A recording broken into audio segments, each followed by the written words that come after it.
মাত্র 4 দিনে গাজা আবারও এক মৃত্যুপুরীতে পরিণত হয়েছে। চারদিক থেকে শুধু কান্নার শব্দ ভেসে আসছে। শিশু, নারী, বৃদ্ধ কেউ রক্ষা পাচ্ছে না এই ভয়াবহ হত্যাযজ্ঞ থেকে। 200 শিশুসহ এরই মধ্যে মৃত্যু সংখ্যা 600 ছাড়িয়ে গেছে। রাফা, বেইত লাহিয়া কিংবা মধ্য গাজা প্রতিটি স্থানে সেনা মোতায়েন আর হত্যাযজ্ঞ চালাচ্ছে নেতানিয়াহু বাহিনী। যুদ্ধবিরতির কারণে যেই ফিলিস্তিনিরা উত্তর গাজায় ফিরতে শুরু করেছিলেন তারাও এখন নিরাপদ আশ্রয়ের খোঁজে পালিয়ে বেড়াচ্ছেন। পরিস্থিতি আরও খারাপের দিকে ইসরায়েলি প্রতিরক্ষা মন্ত্রী ইসরায়েল কাৎজের গাজা দখল ও ফিলিস্তিনিদের বিতাড়িত করার নতুন কর্মসূচির পর গাজা দখলে বিভিন্ন জায়গায় ঢালাওভাবে সেনা মোতায়েনের নির্দেশ দিয়েছেন এই প্রতিরক্ষা মন্ত্রী। ইসরায়েলি জিম্মিদের মুক্তি না দিলে খুব শিগগিরই গাজা দখলে নেওয়ার হুঁশিয়ারি দিয়েছেন ইসরায়েল কাজ।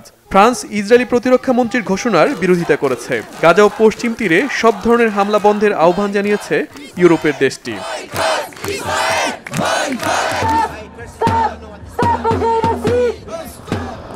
হত্যাযজ্ঞে থেমে নেই ইসরায়েলি বাহিনী।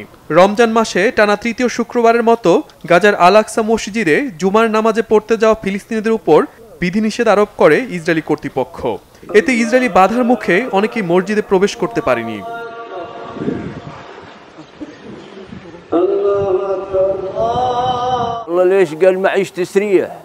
আমি জানি না কেন ঢুকতে দেয়া হলো না। ইসরায়েলি বাহিনী বলল আমি গেল সপ্তাহে নামাজের সুযোগ পেয়েছি, তাই এবার আর আমাকে ভেতরে যেতে দেয়া হবে না। আমি অনুরোধ করেছি, তাতেও হলো না। এই 80 বছর বয়সে আমি এখন কোথায় যাব? আমি এখানে নামাজের জন্য এসে পরিচয়পত্র দেখিয়েছি। আমার প্রতি জুমায় নামাজের অনুমতি রয়েছে, তারপরও ইসরায়েলি সেনারা আমাকে ভেতরে যেতে দেয়নি। আমি জানি না এর পেছনে কি কারণ।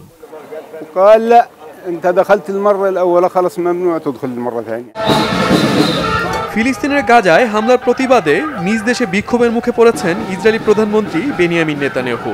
বিক্ষোভ হয়েছে বিশ্বের বিভিন্ন দেশে দেশে। যুদ্ধবিরতির দাবিতে জেরুজালেম ও তেল আবিব সহ বিভিন্ন স্থানে হাজারো বিক্ষোভকারী রাস্তায় নামে। দ্রুত যুদ্ধবিরতি কার্যকর ও জিম্মিদের ফিরিয়ে আনার আহ্বান জানায় আন্দোলনকারীরা। Shahid Arafat, Bangla Vision news desk.